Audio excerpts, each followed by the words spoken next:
justement, ben là, et c'est là que on peut commencer à avoir ce débat.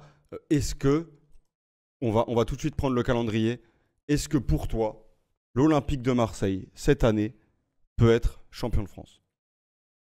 Alors là, le chat, je vous attends. Là, le chat, dites-nous tous vos avis. Est-ce que pour vous, peut-être que ça paraît fou de se le dire maintenant, mais est-ce que l'Olympique de Marseille, son effectif, tout ce qu'on voit depuis le début de saison, Roberto De Zerbi, le mercato, les concurrents, est-ce que pour toi, cette année, je te repose la question, je repose au chat, répondez tous, l'Olympique de Marseille peut décrocher son 10e, je crois, titre de champion de France, vu qu'il y en a un qui avait été enlevé cette saison?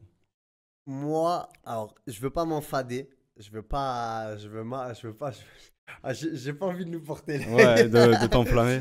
Mais franchement, ce qu'on propose pour le moment, dans tous les matchs qu'on a proposés, dans toutes les équipes qu'on a affrontées, hein, avec un Reims hyper costaud, hyper dur, on l'a vu hein, contre le PSG, c'était dur pour Paris. C'est une équipe, ouais, vraiment, c'est une équipe difficile.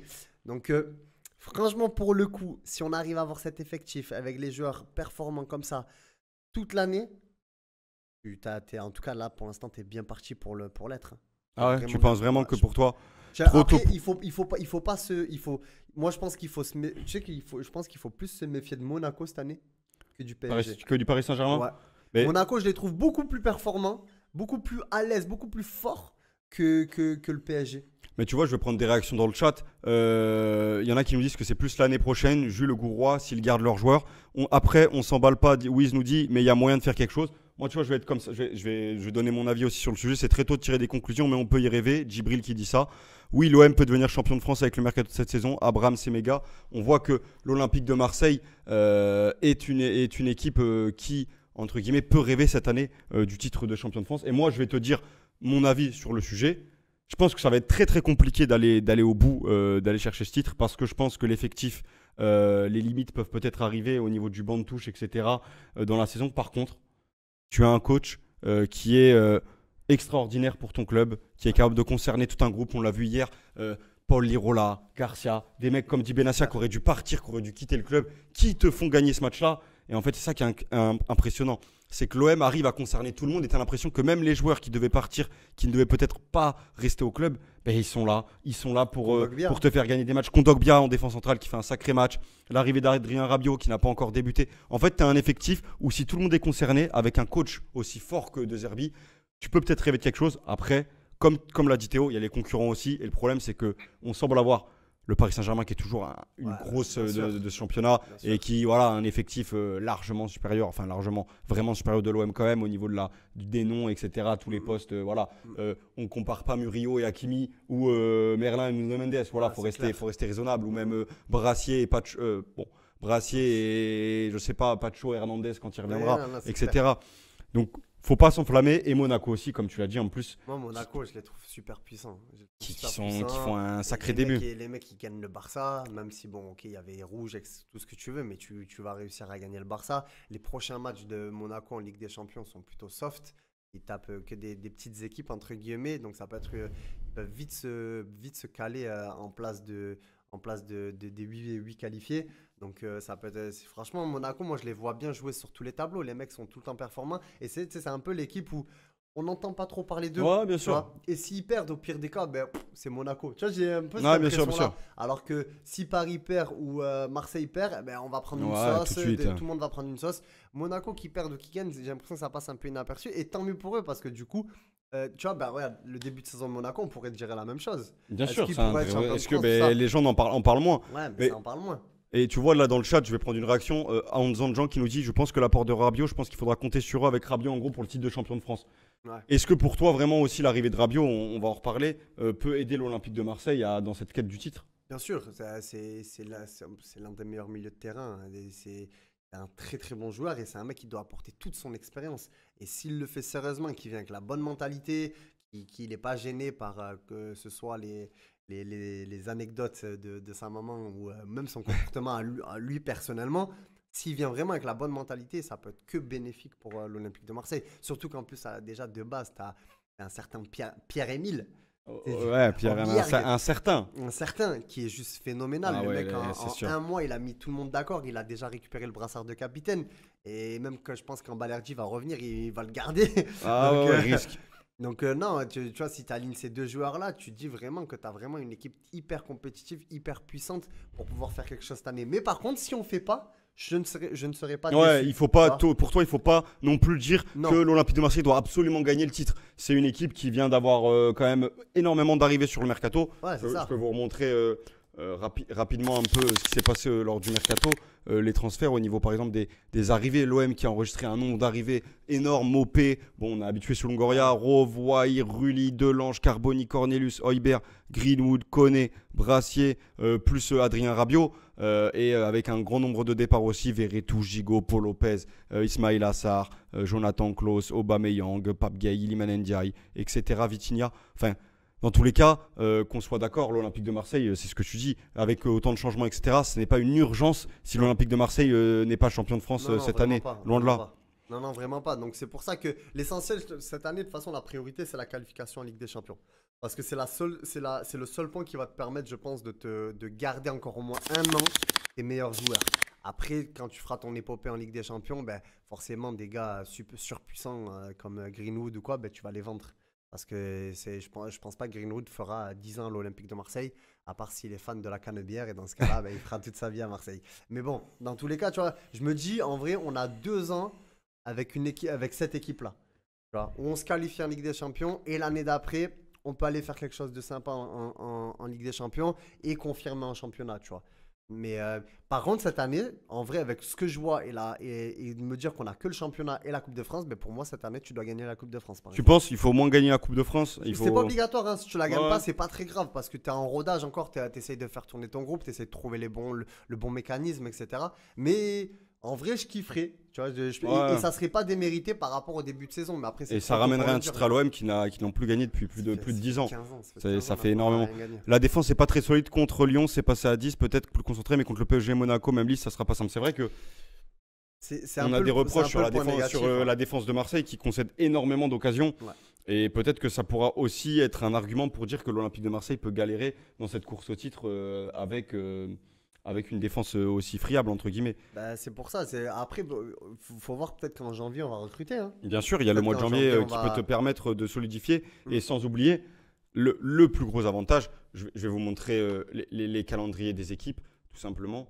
C'est que l'Olympique de Marseille, quand on prend le calendrier avant la rencontre face au Paris Saint-Germain, bah, on voit que vu qu'il n'y a pas de Coupe d'Europe, l'OM va jouer contre Strasbourg à l'extérieur, va recevoir Angers, va se déplacer à Montpellier et jouera le Paris Saint-Germain, mais tu n'as pas de Coupe d'Europe, tu n'as que le championnat à jouer et ça c'est un gros avantage pour l'OM dans cette course au titre comparé Et en soi, à... quand tu vois les matchs, Strasbourg, ça va être, je pense, un petit peu compliqué parce que c'est une très belle équipe et en plus, il y a une très bonne ambiance à la Méno. Mais après, Angers et Montpellier, ça va être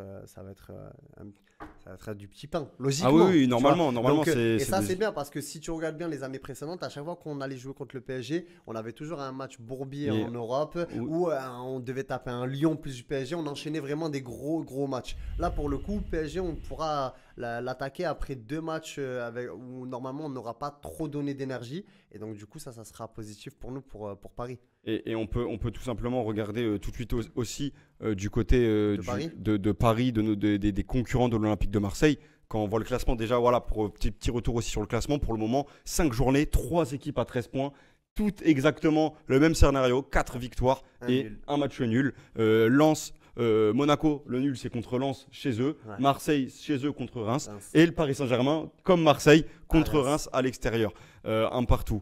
On a 3 équipes du coup, on peut aller voir aussi un peu le calendrier de Monaco dans des prochains matchs. Voilà, on voit que c'est un calendrier qui est quand même beaucoup plus serré avec cette Champions League. Il y a 8 matchs cette année qui peut être un gros avantage aussi pour les Marseillais face aux Parisiens ou aux Monégasques qui eux, bah, on voit, voilà, Monaco va jouer en semaine, joue ce week-end, mais après ils rejouent en semaine contre Zagreb. Après ils vont rejouer contre l'Étoile Rouge. Voilà, c'est des matchs plutôt abordables pour eux, mais ça reste de Après, l'énergie ça- dépensée, oui, ça reste des de l'énergie. déplacements des fois C'est assez ça. loin. Et aller jouer au Dynamo Zagreb, c'est pas facile, hein. Bien sûr, Pas c'est facile, hein, pas. des territoires hostiles, hein. Même s'ils en ont pris 8 contre le Bayern, je crois, ou Oui, 9, ouais, un truc comme oui, ça. oui, bien mais- sûr. Mais voilà, ça reste pas facile quand même. Donc, et enchaîner Rennes, Lille, Nice, c'est pareil, c'est costaud. Ah ouais, ouais. Donc en soi, faudra voir comment ils arrivent à gérer ça.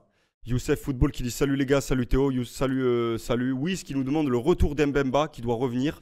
Ça, c'est un sujet intéressant. Alors Je sais c'est pas un ce que t'en sujet penses, toi. intéressant, mais l'OM, je pense que si je dois cibler un défaut de l'Olympique de Marseille, et après je reviendrai sur De Zerbi rapidement, individuellement, mais pour l'OM, pour cette course au titre, comme on l'a dit, c'est le secteur défensif, et on voit que Chancel Mbemba était un gros défenseur, et hier on a vu peut-être certains défenseurs, hors Kondogbia qui a été très, très bon dans ce poste-là, mais comme Brassier ou autre, Cornelius Roy, qui ne sont pas forcément des fois rassurants, et on se dit que Mbemba, il pourrait être énorme, mais je pense que malheureusement des infos qu'on foot mercato, etc., c'était l'ensemble, C'est compliqué là. ça semble impossible que Mbemba refoule la pelouse du Vélodrome ou autre. Oui, c'est parce ou que reporte déjà, le hier, l'OM. tu sais déjà que tu fais pas rentrer Rongier. Déjà, tu fais rentrer Mbemba. Ou Mbemba Ah oui, aurait été oui. titulaire à la place Si de Mbemba Balerdi. était dans l'effectif, était dans le groupe, etc., n'était pas, je pense que le joueur aurait largement sa place. Mais voilà, il y a des histoires extrasportives que vous connaissez, on va pas y revenir. Ce qui Mais fait ça que, ne nous regarde pas. voilà, ça ne nous regarde pas. Soyez objectifs, l'OM ne sera pas champion. Mais justement, je vais aborder, on regardait le calendrier de Monaco, on va juste regarder celui du Paris Saint-Germain avant la rencontre face à l'Olympique de Marseille pour voir un peu les prochains matchs. Voilà, on a un Paris qui recevra le Stade Rennais, qui se déplacera à Arsenal. Déplacement quand même assez C'est chaud, ça. complexe quand on voit aussi l'énorme match qu'a fait Arsenal à 10 contre 11 face à City. Ouais. Déplacement à Nice, réception de Strasbourg, réception du PSV. Et après, ils iront jouer du côté du Vélodrome. On voit que Paris a un calendrier très très dense Ouais, comparé à Monaco et l'OM avant le match, la rencontre de Paris face à Marseille. Donc voilà, je ne dis pas que le Paris Saint-Germain va perdre des points dans cette, en Ligue 1, mais peut-être que l'OM peut avoir cet avantage, encore une fois, sur Monaco et Paris, de ne pas jouer cette Coupe d'Europe qui demande énormément d'énergie et qui peut te faire perdre des points en championnat. On a bien vu que totalement. Paris, après Coupe d'Europe, a perdu ses premiers points en championnat. Face à Reims, on était obligé un peu de faire tourner, etc., puisque tu devais faire En reposer plus, des moi, joueurs. j'ai pas vu de nouvelles par rapport à Désiré Doué. Je sais pas si c'est grave sa blessure. Ouais, on n'a Mais pas... bon, pas de nouvelles. Et j'ai l'impression que tout le monde s'est pété ce week-end. Ouais, il y Rodri avait s'est énormément de pété, blessures. Ter Stegen s'est Ter pété. Stegen. Tout le monde s'est pété, putain, les pauvres. Ouais, Mais ouais, non, ce qui est sûr, c'est quand tu vois un calendrier comme ça, tu vas y laisser des plumes. C'est logique. Bien sûr. Tu vas à Arsenal, ça va être hyper costaud. En plus, Arsenal se doit de gagner parce qu'ils ont fait le nul contre l'Atalanta. Nice, C'est une équipe ça va être dur, qui Nice. commence à, peut-être avec Franquès, qui commence à être une belle équipe Bah quand ouais, même. ils en ont quand même mis 6 à Saint-Étienne. Non, 8. 8 à Saint-Étienne. 8 à Saint-Étienne. Et même si, bon, Saint-Étienne, c'est pas ce que c'était, mais Bien tu sûr. vois, en mettre 8, c'est quand même costaud. Ah hein. oui, c'est très costaud. Ça Ouais. faisait très longtemps qu'on n'avait pas vu un score comme ça en Ligue 1. Strasbourg, pareil, c'est hyper dur de jouer contre Strasbourg. On l'a vu contre Lille ce week-end. C'est une superbe équipe. Il y a des espaces. Par contre, il va y avoir des espaces extraordinaires. hein. Ah Ça oui, va oui, courir dans oui, tous les oui. sens. ça va Et être même trop pour beau. Marseille ce week-end, on risque d'avoir un match Ça va être un animé. bon match. hein. Moi, je pense que ça va être un bon match. Après, bon, PSV, je sais pas trop ce que ça donne, mais pareil. Ils avaient pris une claque contre la Juve au premier match en Ligue des Champions. Ils doivent Ouais. absolument se racheter. Donc, ben, c'est la Ligue des Champions. Tu sais, ça reste quand même la Ligue Ah, des bien sûr. Champions. Donc, on verra bien. On verra bien. Ça peut, Et, ça peut être costaud. En tout cas, voilà, on a des calendriers comme on voit que quand on parlait de cette course au titre, on voit que Marseille peut avoir un avantage sur ses concurrents grâce. L'OM ne joue pas la Coupe d'Europe cette année, mais est-ce que c'est pas un avantage au final? Totalement. Totalement en fait, parce qu'on voit que l'OM peut-être avoir plus de facilité que ses concurrents. En fait, à- l'OM, il faut qu'il fasse exactement la même saison que Monaco l'année dernière. Ouais, c'est Tu vois. ça. Sauf que l'OM, comme c'est l'OM, ben forcément, ça sera beaucoup plus mis en avant que Monaco. Parce que voilà, ça reste l'Olympique de Marseille. Mais si tu fais la même saison que l'année dernière, c'est très bien. Tu finis deuxième. Deuxième, si possible, sans forcément avoir 10 points d'écart avec le premier, tu vois. Oui, voilà, avec Voilà, le un moins truc, d'écart un possible. truc propre. Et t'es deuxième, t'es qualifié en Ligue des Champions, t'as pas la pression du barrage. Et l'année d'après, tu tombes avec des équipes extraordinaires. Et là, tu auras une équipe. Et en plus, le fait d'avoir deux Herbie, plus l'équipe en place, et plus la Ligue des Champions. Mais les gars, vous n'êtes pas prêts. Benassia, il est capable de ramener Rodrigo. Rodrigo On sait pas. qui revient des croisés ou quoi. Mais justement, moi je voulais en parler rapidement de Oh, Roberto. Rodrigo du Real.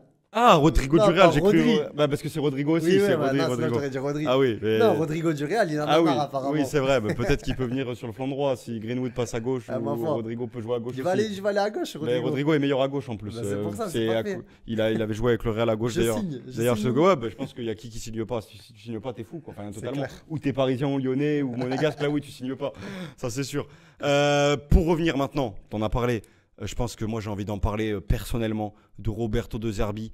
Pourquoi l'OM peut compter, avoir de grandes ambitions cette saison, c'est aussi grâce à lui, parce qu'on a vu un coach hier. Moi, j'ai vu beaucoup de coachs à l'OM, des Sampaoli, des Tudor, beaucoup de choses. Mais lui, là où je trouve qu'il est vraiment différent, c'est que hier, dans une situation ultra délicate, où ton équipe est tout simplement à 10 contre 11 pendant 85 minutes, il a une lecture de match impressionnante. Il lit le match, il fait les changements, il s'adapte. Quand son plan ne marche pas, il a un plan B et son plan B marche. On a eu beaucoup de coachs en fait pour savoir est-ce que tu es un grand coach ou tu n'es pas un grand coach. Pour moi, c'est est-ce que tu es capable, dans un match compliqué qui ne tourne pas en ta faveur, de t'adapter et de te le rendre plus facile le match et d'avoir des solutions. Et lui, tu vois que c'est un grand coach dans ça, c'est que le coach, il ne perd pas le nord en fait. Il voit que son équipe, tous les faits de jeu ne tournent pas en sa faveur. Penalty, ouverture du score, réduit à 10 très rapidement, mais en fait, il a toujours des plans B. Rongier le fait rentrer, ça marche pas, c'est pas grave. Je le remets au milieu de terrain, je bascule. Et même avec un banc de touche ultra limité, tout ce qu'il a fait, ça a marché. Ouais. Il n'a jamais paniqué, il s'est jamais perdu. Et ça, c'est la marque pour moi d'un grand coach, d'un énorme coach. Et c'est là que tu vois la différence cette saison. L'OM a un des meilleurs coachs championnat, si ce n'est le meilleur tactiquement, un des meilleurs avec Luis Enrique. Est-ce que vous pensez que De Zerbi, c'est le meilleur coach de Ligue 1? Ouais, voilà. Est-ce que c'est... Je vais faire pour vous, quel est le meilleur coach de Ligue 1? Parmi tous les coachs, est-ce que pour vous, déjà, De Zerbi, c'est le meilleur coach de Ligue 1? Moi, c'est une question que je me pose. Je vais faire un sondage. Parce que tu vois, pour avoir regardé Arsenal contre City hier et avoir regardé le match de l'OM, il y a eu quelques heures d'intervalle. Hein. Ouais. Tactiquement, dès que l'OM est passé à 10, il y a eu un alignement de 6, d'une ligne de 6 défenseurs et une ligne de 3 devant. C'était exactement ce qui avait été mis en place par Arteta, par Arsenal. Et ça a très bien fonctionné. Bon, malheureusement, ils prennent le but. Par contre, Arsenal, c'était beaucoup plus rigoureux, beaucoup plus talentueux. Mais le fait d'avoir cette gamberge-là et de se dire, je vais pouvoir... En fait, le fait d'avoir la même gamberge qu'un Arteta à Arsenal, bien sûr. Tu vois que le mec, c'est un grand coach. Et en plus de ça, à la fin, je ne sais pas si vous avez entendu, quand Geronimo Rulli est arrivé au micro, il a dit, moi, je suis venu à l'OM grâce à De Zerbi. Mais tout le monde en fait te le dit. Tout le monde te le dit. Donc, tous les joueurs que tu as ramenés cette saison, donc ils rien te le que ça, disent. j'ai envie de te dire, ça prouve à quel point ça reste un très très grand joueur. Parce que si tu n'as pas De Zerbi et que tu as... C'était qui? C'était Conceição, c'est pas pour le coup, c'est fort aussi, mais c'était plus si on prenait ceux de l'année dernière, je pense que Gattuso, qui a été un grand joueur, vu ce qu'il a fait, etc. Oui, mais est-ce que à la base c'était Conceição qu'on devait signer? Est-ce que tu penses que Conceição il aurait ramené ces joueurs-là?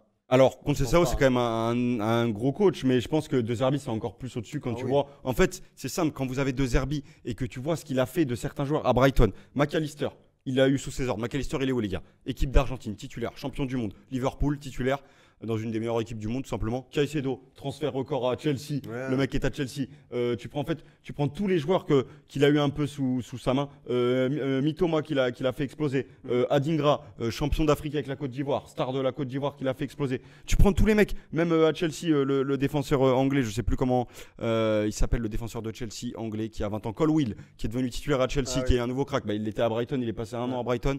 Hop, c'est bon, il a explosé. En fait, tu prends tout ce qu'il a fait. Le gardien des Pays-Bas, Verbruggen, qu'on a vu lors de l'Euro, qui a été très bon, là, le jeune gardien. Il était au Brighton, c'est qui l'a ramené, etc. De Zerbi. En fait, tu prends tout, mais tu te dis, mais en fait, si De Zerbi, je suis coaché par De Zerbi, j'ai une chance de voir ma carrière décoller et devenir un top joueur. Et tu vois là, pour l'instant, le boulot qu'il est en train de faire avec des mecs comme Luis Enrique, qui l'a métamorphosé encore hier. Il nous fait une passe de génie, Luis Enrique, lors de cette rencontre.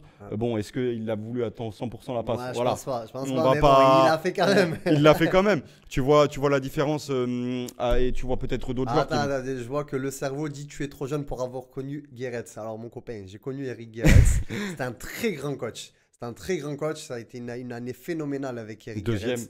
C'est une année extraordinaire. Hein. C'était fabuleux. Mais Guéretz n'avait pas l'effectif. Donc, du moins, il n'est pas arrivé dans un club qui était autant à la déboire que quand De Zerbi est arrivé. Hein. De Zerbi arrive, le club est dans une situation... il arrive, il ramène tout le monde. Donc, avec tout le respect que j'ai pour Monsieur Guéret, c'est un coach qui m'a fait trembler. Là, pour le coup, De Zerbi, c'est bon pour moi. De Zerbi fait partie à l'heure actuelle peut-être du top 10 des meilleurs entraîneurs du monde. Hein. Ah mais je pense qu'il fait partie. Alors, on va nous dire qu'on s'enflamme, etc. Meilleur coach de Ligue 1 après 5 journées. Mais les gars, et voilà. J'ai dit, est-ce que De Zerbi est le meilleur coach de Ligue 1? Il y a eu quand même 86% de personnes qui nous ont dit que oui, De Zerbi était le meilleur coach de Ligue 1. L'OM de recruter Adingra de Brighton. Bon, là, il va falloir vraiment me mettre encore un gros billet, les gars. Je pense que là, pour le coup, Adingra, les gars, va falloir sortir le chéquier. Là, va falloir que ma courte, il allonge vraiment fort. Mais oui, pour moi, c'est aujourd'hui dans le monde. Je peux te citer des Ancelotti, des Guardiola qui sont forcément largement devant lui. Mais De Zerbi, on l'avait vu à Brighton déjà. C'était un coach Guardiola. Si on va pas repasser des déclats de Guardiola sur De Zerbi, toutes ces déclats-là, tous ces trucs-là. En fait, on voit que c'est un coach qui est respecté. Je pense qu'en Ligue 1, là, il est en train de montrer avec l'OM, un club aussi dur à gérer.